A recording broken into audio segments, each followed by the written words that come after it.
ರಾಜ್ಯದಾದ್ಯಂತ ಹೋಳಿ ಹಬ್ಬದ ಸಂಭ್ರಮ ಮನೆ ಮಾಡಿದೆ. ವಿಶೇಷವಾಗಿ ಯಾದಗಿರಿಯಲ್ಲೂ ಕೂಡ ಹೋಳಿ ಹಬ್ಬದ ಸಂಭ್ರಮ ಹೆಚ್ಚಾಗಿತ್ತು. ಪರಸ್ಪರ ಬಣ್ಣವನ್ನು ಹಚ್ಚಿಕೊಂಡು ಹೋಳಿ ಹಬ್ಬವನ್ನು ಮಕ್ಕಳು ಅಥವಾ ಚಿಣ್ಣರು ಕೂಡ ಆಚರಿಸಿದ್ದಾರೆ. ನೀವು ಆ ದೃಶ್ಯದಲ್ಲಿ ಗಮನಿಸ್ತಾ ಇದ್ದೀರಿ, ಬಣ್ಣಗಳಲ್ಲಿ ಮಿಂದೆದ್ದಿರುವಂತಹ ಚಿಣ್ಣರನ್ನ ಒಬ್ಬೊಬ್ಬರಿಗೂ ಬಣ್ಣ ಎರಚಾಡಿ ಚಿಣ್ಣರು ಸಂಭ್ರಮಿಸುತ್ತಿದ್ದಾರೆ. ಯಾದಗಿರಿಯಲ್ಲಿ ಹೋಳಿ ಸಂಭ್ರಮ ಬಹಳ ಜೋರಾಗಿತ್ತು.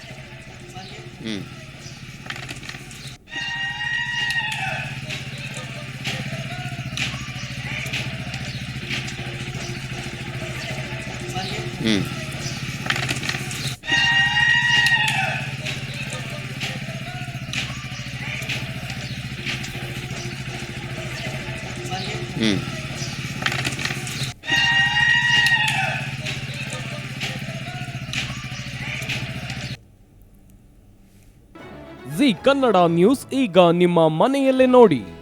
ಎಲ್ಲ ಕೇಬಲ್ಗಳಲ್ಲಿ ಈಗ ಲಭ್ಯ. Sun Direct 292, Jio TV 1334, U digital 162, city cable 51, GTPL 17, Abhishek cables 821, Rockline telecommunication 51, Shri Basaveshwara number 60, Vinayaka digital number 53, in digital number 896ರಲ್ಲಿ.